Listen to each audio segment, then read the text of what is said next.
Em nome de Sua Excelência, o Sr. Ministro Adjunto e do Desenvolvimento Rural, declara-se aberta esta sessão solene. Passo a apresentar a mesa, que é presidida por Sua Excelência, o Sr. Ministro Adjunto e do Desenvolvimento Rural, Dr. Miguel Poiás Maduro, tendo à sua direita o Presidente da Câmara Municipal de Boticas, Fernando Queiroga, e à sua esquerda o Presidente da Assembleia Municipal de Boticas, Fernando Campos. Já de seguida irá fazer a sua intervenção o Presidente da Câmara Municipal de Boticas, Fernando Queiroga. Excelentíssimo Sr. Ministro Adjunto do Desenvolvimento Regional, Dr. Miguel Poiás Maduro, caro amigo e Presidente da Assembleia Municipal de Boticas, caros colegas, Presidentes de Câmara, Vila Pouca, Montalegre, Valpaços, Chaves e Ribeira de Pena, um prazer ter-vos neste Conselho, Srs. Vereadores, Srs. Membros da Assembleia Municipal, caros Presidentes de Junta e demais autarcas, autoridades civis, militares e religiosas, responsáveis dos serviços desconcentrados da Administração Pública, caro amigo Presidente do Turismo do Porto e Norte, Comunicação Social, minhas senhoras, meus senhores, caras e caros munícipes. É para o município de Boticas uma grande satisfação contar com a presença do Sr. Ministro e meu caro amigo na abertura da 17ª Feira Gastronómica do Porco, um evento de referência na região do Altémega e até do norte do país, de grande relevância para a economia do concelho de Boticas, em particular para todos aqueles que continuam a criar o porco e a confeccionar o fumeiro de forma tradicional, assumindo-se esta atividade com um importante complemento para o rendimento das famílias neste meio rural, onde a agricultura continua a ser a principal fonte de rendimento e sustento.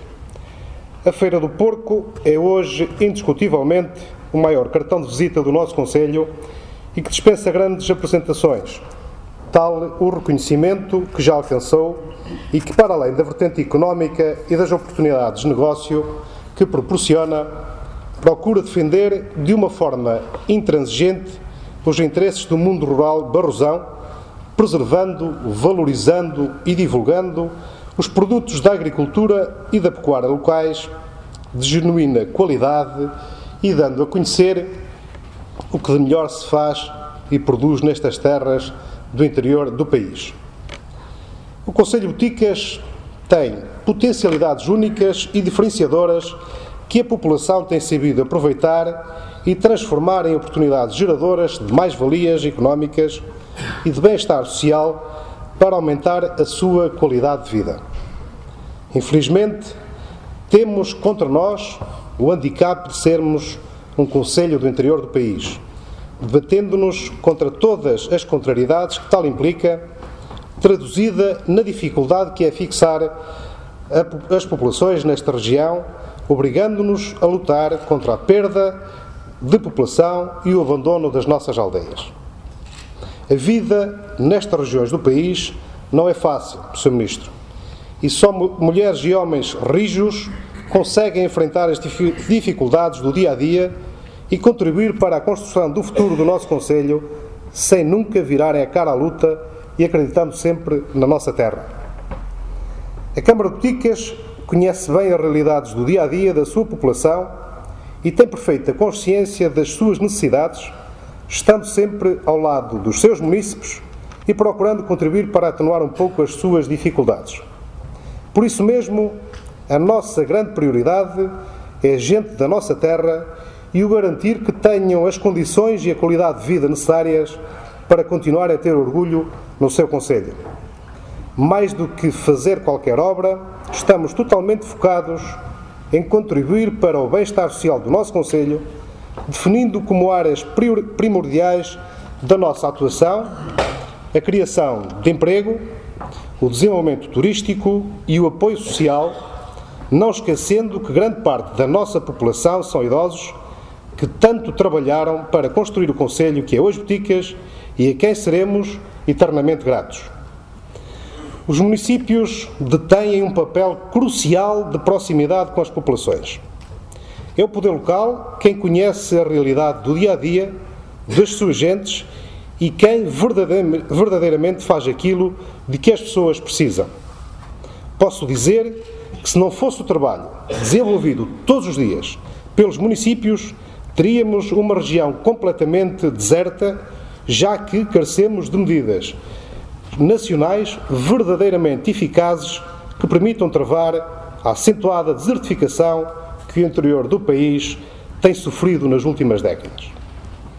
Esta proximidade com as populações permite que os municípios sejam mais eficientes no uso dos dinheiros públicos, canalizando-os de forma estratégica para suprimir as dificuldades da nossa população e garantindo uma aplicação mais racional dos recursos disponíveis, tendo sempre presente a melhoria das condições de vida das suas gentes e um contacto mais eficaz com os cidadãos. Entendo, por isso, que os municípios são credores de maior autonomia, mais competências e mais meios, pois têm demonstrado que conseguem fazer muito com poucos recursos. Maior autonomia e mais competência significam também maior cooperação entre os municípios.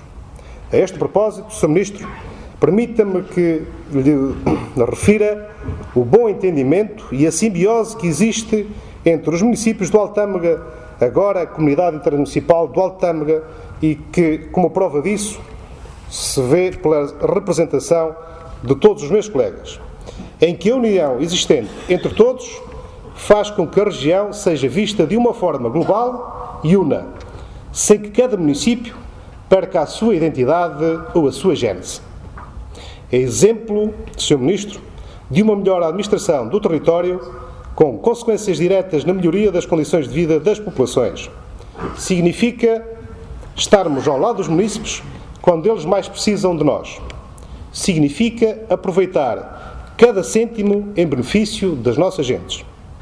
Estamos, por isso, Sr. Ministro, sempre disponíveis para um diálogo aberto com todas as entidades, em especial com o Governo e a Administração Central, para, em conjunto, podermos encontrar soluções que nos permitam prestar um serviço de qualidade às nossas populações, com maior justiça e equidade, que poderá também significar o alívio do Estado de algumas das suas responsabilidades.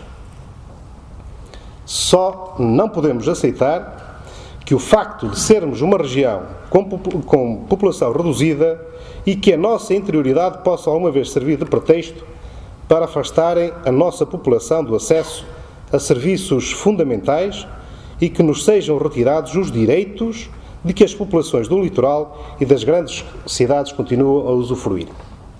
É necessário que existam políticas públicas diferenciadoras para as quais eu tenho a certeza de que Vossa Excelência tem essa sensibilidade e que tenham em atenção as características próprias de cada região, impedindo que Portugal seja um país a funcionar a duas velocidades distintas e que haja portuguesas de primeira ou de segunda. Acredito piamente que o poder local saberá e estará sempre disponível para apresentar soluções que ajudem a resolver alguns dos muitos problemas do nosso país. Acredito que os municípios saberão sempre aproveitar as oportunidades que lhes surgirem para desenvolver os seus territórios, no interior do país, e contribuírem assim desta forma para a fixação da sua população, quer através dos financiamentos próprios, quer recorrendo a fundos comunitários que se preconizam para estas regiões nos próximos anos, que o Sr. Ministro agora nos acabou de informar também destas possibilidades, sendo para isso fundamental que tenhamos os interlocutores certos. Mais importante que tudo, é necessário que trabalhemos todos juntos, em parceria e em franco diálogo, e que tenhamos a consciência de que os problemas do nosso vizinho são também os nossos problemas, pois todos queremos que Portugal seja apenas um. No final desta sessão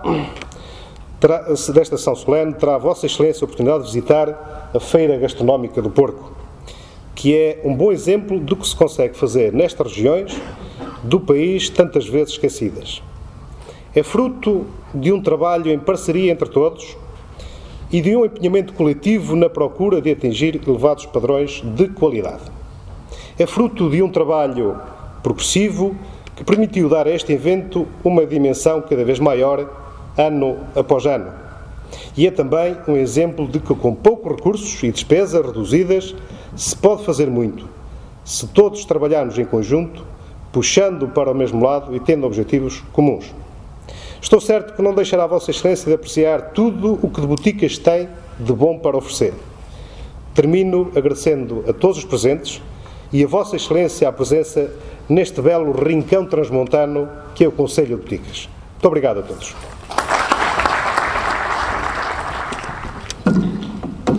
Excelentíssimo Sr. Presidente da Câmara Municipal de Boticas, Sr. Presidente da Assembleia Municipal, mais Presidentes de Câmara aqui presentes, Sr. Presidente do Turismo do Porto e Norte de Portugal, Sr. Representante da CDR, Sr. Diretor Regional da Cultura, minhas senhoras e meus senhores, é um gosto muito grande estar aqui em Boticas.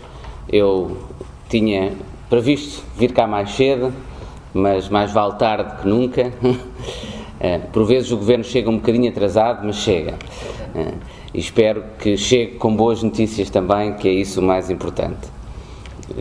Eu notei com muito interesse e muita atenção o discurso do Sr. Presidente de Câmara, que é um discurso que eu tenho ouvido aqui também, em formas diferentes, de alguns dos seus colegas, exprimindo preocupações que sei que são preocupações que assentam na realidade e nos desafios muito importantes e graves, em alguns casos, que este território enfrenta. Nós temos, ao longo de décadas no nosso país, assistido a uma progressiva desvalorização económica e social destes territórios e que tendeu a criar um ciclo vicioso do qual é difícil libertar-nos. Um ciclo em que o despovoamento corresponde à perda de atividade económica e social, mas também conduz a uma perda ainda maior de atividade económica e social, frequentemente com reflexos depois na diminuição da presença do Estado, e tudo isso contribuindo numa lógica progressiva para essa desvalorização destes territórios. Sendo que, se mesmo assim ela não atingiu as proporções que podia ter atingido, muito se deve, e é importante reconhecê-lo, ao trabalho dos autarcas nestas regiões.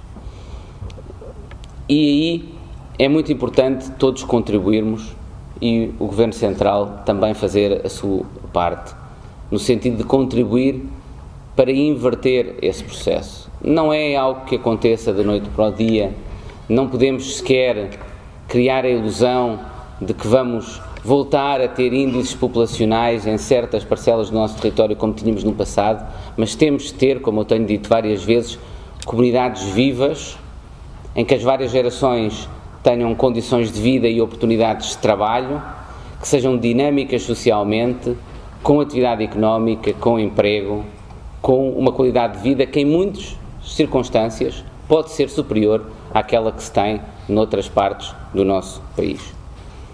E nesse sentido, nós temos de enfrentar esses desafios com conhecimento e consciência da realidade e da dificuldade que eles comportam, mas também com otimismo. E eu acho que temos razões para ter otimismo. E penso que o próximo quadro de fundos europeus tem aí um papel fundamental. Esse quadro já não vai ser dedicado para infraestruturas e equipamentos públicos. E nesse sentido, mesmo estes territórios são um bom exemplo disso. Não é essa a principal urgência, não é essa a principal necessidade. Seguramente que ainda existirão casos pontuais em que investimentos em infraestruturas, em certos equipamentos podem ser necessários. Mas aquilo que nós necessitamos é criação de riqueza, atividade económica, criação de emprego, dinamismo social, maior coesão social. E é para isso que o próximo quadro de fundos europeus tem de contribuir e tem de o fazer com uma preocupação fundamental de promoção da coesão territorial. Porque é importante lembrar que se Portugal tem direito a fundos europeus com a escala que tem, é precisamente devido às suas assimetrias de desenvolvimento regional. E, portanto, estes fundos são-nos atribuídos pela União Europeia fundamentalmente como objetivo primordial para promover essa coesão territorial. Nós temos, em termos de fundos europeus, feito um esforço importante nesse sentido. Temos-lo feito, desde logo, no grau de descentralização da gestão dos fundos. Nunca, como neste quadro, tanto dinheiro vai ser gerido mais próximo das populações. Desde logo, num reforço substancial das verbas para os POs regionais, para os Programas Operacionais Regionais. Também na descentralização de algumas das principais agências que vão gerir fundos, que nunca tinha acontecido. Não apenas reforçamos os Programas Operacionais Regionais, que estão mais próximos das populações, mas, por exemplo, a nova Instituição Financeira de Desenvolvimento, aquilo que usualmente se designa de Banco de Fomento, estará sediada não em Lisboa, mas no Porto. Aquilo que vai ser um dos novos grandes programas em matéria social para políticas não apenas de inclusão social, mas na saúde e na educação, que é o Portugal Inovação Social, vai estar sediado em Coimbra. E, portanto, esse esforço de centralização é muito importante, mas é ainda mais importante também atender à necessidade de diferenciar mesmo dentro dessas regiões, porque a região do Norte não é a mesma.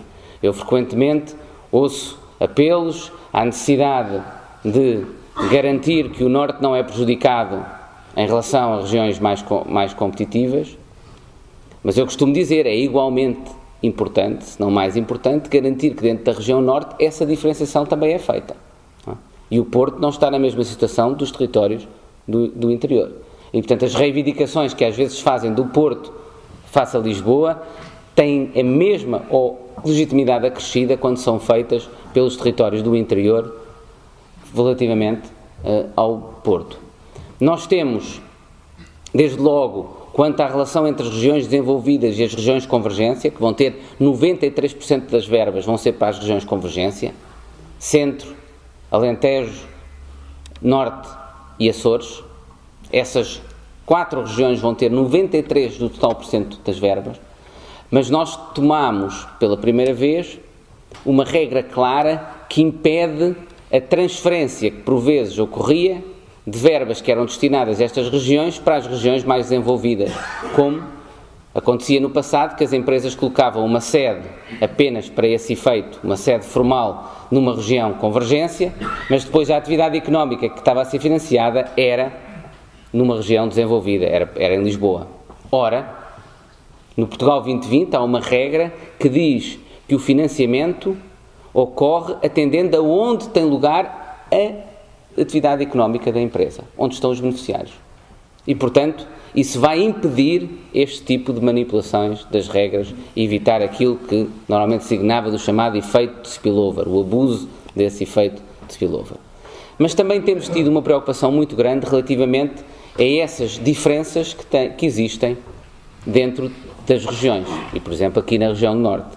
E é por isso que eu tenho disse, e desde logo está agora no Regulamento Geral dos Fundos, que iam existir majorações e concursos específicos para os territórios de baixa densidade, e assim será. Iremos majorar de forma superior os investimentos que tiverem lugar em territórios de baixa densidade, de forma a fazer essa diferenciação positiva que o Sr. Presidente da Câmara muito bem defendia.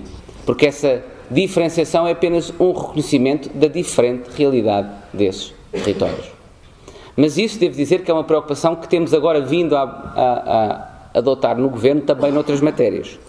O Código Fiscal de Incentivos ao Investimento também já tem essa diferenciação. E, portanto, os investimentos que tiverem lugar em territórios de baixa densidade, e não só entre regiões, mas entre comunidades intermunicipais e depois ao nível mesmo municipal. E, portanto, essa diferenciação aí também será feita. Nos apoios que adotámos recentemente para a comunicação social local e regional, há uma majoração superior para a comunicação social local e regional que está estabelecida nos territórios de baixa densidade. Para além de termos tornado mais fácil a candidatura a financiamento por parte da comunicação social local e regional nestes territórios, baixando as exigências em termos de circulação do número de exemplares. E, portanto, há um conjunto de matérias em que progressivamente, mas que temos seguramente de alargar e transformar numa política transversal do Estado, um princípio comum a todas as políticas públicas, de fazer essa diferenciação positiva, que corresponde a tratar de forma diferente aquilo que é diferente, para garantir não é apenas a coesão territorial, não é apenas as oportunidades de vida nestes territórios. É garantir ao país que tira partido dos recursos que existem em todas as parcelas do seu território. Porque não é apenas estas populações que sofrem, é o país que está a desperdiçar oportunidades. E nesse sentido, uma das áreas principais que nós temos em matéria de fundos europeus é a competitividade. Como eu tenho dito, já não são as infraestruturas que são prioritárias, a grande prioridade é o reforço da competitividade e a internacionalização da nossa economia. Para nós crescermos economicamente, e recomeçamos agora a crescer, mas ainda não com a pujança e força que gostaríamos, mas para nós crescermos com sustentabilidade, temos de ter uma economia que é competitiva nos mercados internacionais. Não pode ser uma economia dependente da procura interna, porque quando isso aconteceu no passado, para sustentarmos essa procura, sem sermos competitivos internacionalmente, tivemos de nos endividar. E, portanto, mesmo quando crescemos com desequilíbrios e terminamos mais tarde ou mais cedo em resgates internacionais. Para evitar isso, para crescer com sustentabilidade, para que o crescimento não seja uma ilusão, mas seja algo estável e algo que dê confiança a esta geração e às gerações futuras, nós temos de ser competitivos internacionalmente. E é por isso que 40% das verbas do próximo Portugal 2020 vão para apoiar a transformação dessa nossa economia para ser uma economia competitiva a nível internacional. Mas essa competição, essa capacidade de sermos competitivos a nível internacional, passa por valorizar aquilo que é único do nosso território. Não passa por importar uma atividade económica que é estranha aqui ao nosso território e que chega um dia para, por exemplo, tirar partido de salários mais baixos e facilmente parte o mês seguinte porque há salários mais baixos oferecidos noutra parte do planeta. Passa por acrescentar valor àquilo que são atividades tradicionais deste território, os recursos existentes nesse território. Como é o caso aqui do porco e com esta feira gastronómica do porco.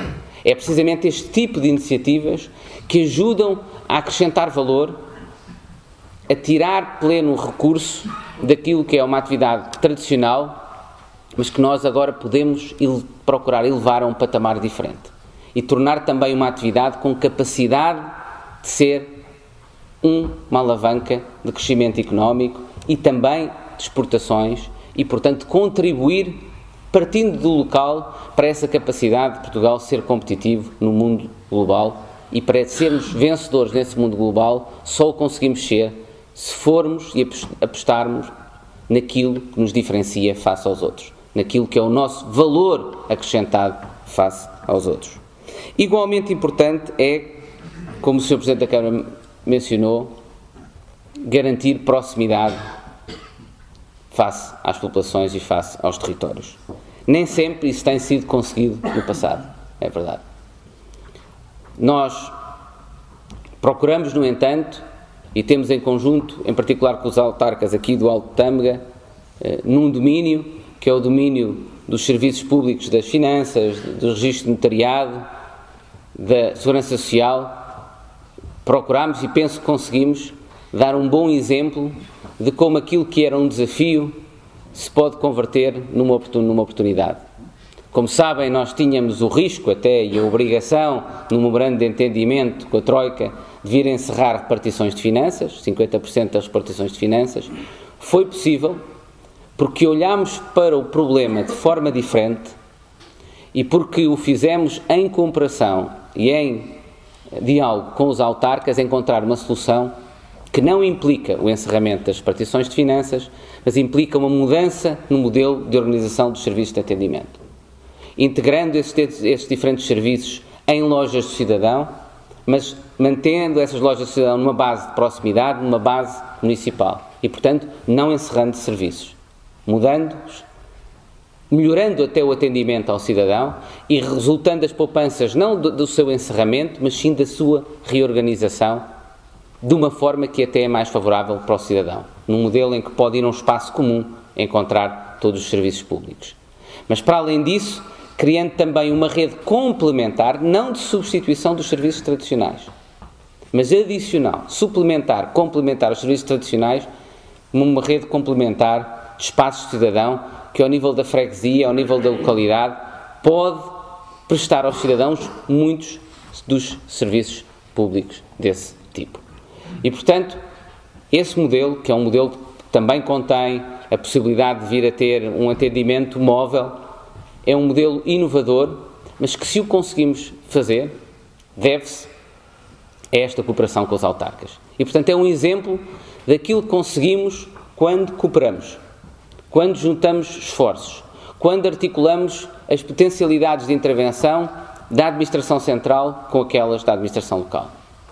E quando atendemos a que, como muito bem dizia o Sr. Presidente da Câmara, ninguém conhece melhor este território do que os municípios.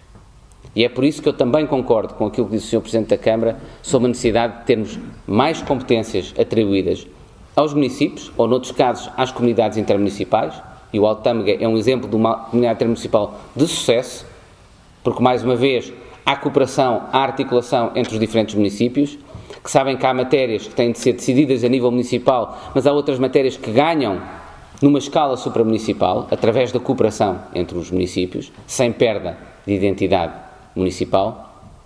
Mas, portanto, é um exemplo também dessa necessidade e dos ganhos que existem em descentralizarmos. Nós somos um dos países mais centralizados da Europa. Qualquer dado estatístico o indica. E isso é uma perda, porque há muito a ganhar com a descentralização. A descentralização traz conhecimento dos problemas que têm de ser tratados em muitos domínios, com melhor informação, e essa melhor informação, que resulta da proximidade, permite uma melhor solução relativamente a muitos desses problemas. Essa proximidade também permite uma maior adequação das políticas públicas à diferente realidade do território. Uma política pública em matéria de ensino, de educação, no secundário, por exemplo, ou no ensino profissional, ganha mais, tem de ser diferente aqui em Boticas do que será em Lisboa, porque as necessidades do território são diferentes. E a capacidade de adaptar e adequar as políticas públicas aos territórios é muito importante e só existe com descentralização de algumas competências. Essa descentralização também traz maior responsabilização. Para o bem e para o mal dos seus presidentes de Câmara, quando assumem algumas dessas responsabilidades, eles têm de responder perante elas. E se há um problema numa escola, é muito mais fácil para um pai ou uma mãe pedir imediatamente responsabilidade ao Sr. Presidente de Câmara do que ir à 5 de outubro tentar identificar quem é que é responsável por aquele problema. E essa responsabilização, portanto, traduz também numa melhor capacidade de resposta. E é por isso que nós também vamos iniciar alguns projetos piloto, e eu espero que Boticas possa ser um dos municípios envolvidos, alguns projetos piloto em matéria de descentralização, desde logo no âmbito da educação, mas também no âmbito da saúde, no âmbito da segurança social e no âmbito da cultura. Porque acho que é importante que o país dê, e eu sei que há muitas forças que resistem à descentralização. Desde que iniciámos este processo, o ruído permanente com os receios que são lançados sem qualquer sustentação sobre processos de descentralização é forte. Mas eu acredito que se nós lançarmos alguns projetos piloto nestes domínios, como acreditamos, que o país, conhecendo depois o resultado dessa experiência, vai muito mais facilmente aceitar, alargar, expandir esse esforço de centralização a outras áreas do território.